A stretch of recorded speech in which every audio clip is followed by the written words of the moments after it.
नमस्कार दोस्तों, आज की कहानी का नाम है चतुरय। एक गरीब आदमी था जो एक दिन राजा के पास गया और बोला, महाराज, मैं आपसे कर्ज मांगने आया हूँ। कृपया मुझे 5,000 रुपये दें। मैं 5 वर्ष के भीतर आपके रुपए वापस कर दूंगा।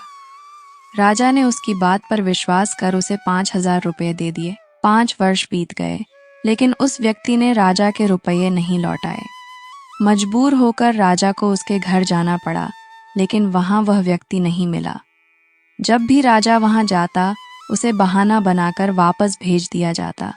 एक दिन फिर राजा उस व्यक्ति के घर गया। वहां एक छोटी लड़की बैठी थी। राजा ने उससे पूछा, तुम्हारे पिताजी कहाँ हैं? लड़की बोली, पिताजी स्वर्ग का पानी रोकने गए हैं।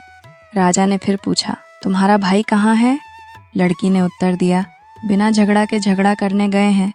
राजा को कुछ भी समझ में नहीं आया, इसलिए उसने फिर पूछा, तुम्हारी माँ कहाँ है?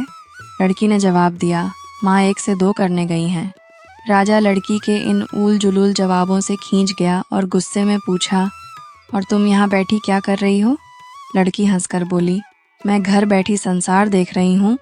राजा समझ गया कि लड़की उसकी किसी भी बात का सीधा जवाब नहीं देगी, इसलिए उसने प्यार से पूछा, बेटी, तुमने जो मेरे सवालों के जवाब दिए, उनका मतलब क्या है? मैं तुम्हारी किसी भी बात का अर्थ नहीं समझ सका। तुम मुझे सीधे सीधे उनका मतलब समझाओ। लड़की ने मुस्कुरा कर पूछा, अगर मैं सभी बातों का मतलब समझा दूं तो आप मुझे क्या देंगे? राजा ने कहा, जो मांगोगी वही दूंगा। लड़की बोली, आप मेरे पिताजी का सारा कर्ज माफ कर देंगे तो मैं आपको सारी बातों का अर्थ बता दूंगी। राजा ने कहा, ठीक है, मैं तुम्हारे पिताजी का सारा कर्ज माफ कर दूंगा। अब तो सारी बातों का अर्थ समझा दो। लड़की बोली, महाराज, आज मैं आपको सारी बातों का अर्थ नहीं समझा सकती। कृपा कर आप कल आइए, कल मैं जरूर बता दूंगी। राजा अगले दिन फिर उस व्यक्ति के घर गया। आज वहां सभी लोग मौजूद थे। वह आदमी, उसकी पत्नी, बेटा और बेटी। राजा को देखते ही लड़की ने पूछा, महाराज, आपको अपना वचन याद है ना? राजा ने कहा, हाँ, मुझे याद है। तुम अगर सारी बातों का अर्थ बता दो तो मैं तुम्हारे पिताजी का सारा कर्ज माफ कर दूंगा। लड़की बोली, सबसे पहले मैंने कहा था कि पिताजी स्वर्ग का पानी रोकने गए हैं।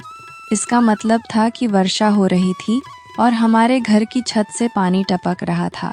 पिताजी छत को ठीक कर रहे थे।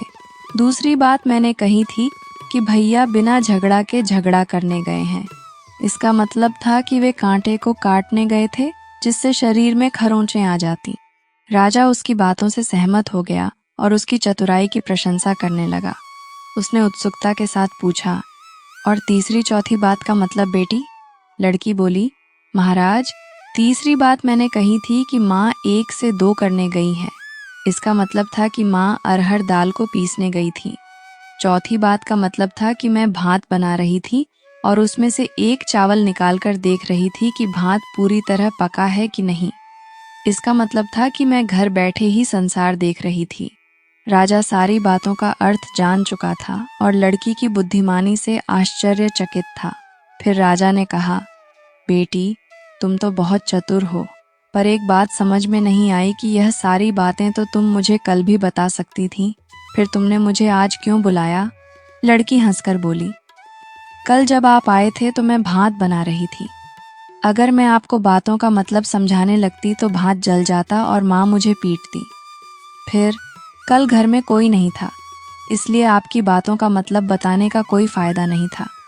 आज जब सभी लोग यहाँ हैं, वे आपकी बात का विश्वास करेंगे और खुशी भी होगी।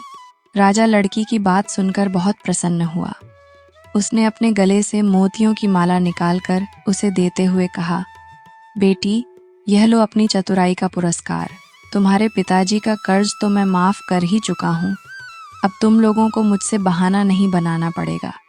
अगर फिर कभी किसी चीज की जरूरत हो तो बेझिझक होकर मुझसे कहना। इतना कहकर राजा लड़की को आशीर्वाद देकर चला गया। लड़की के परिवार वालों ने उसे खुशी से गले लगा लिया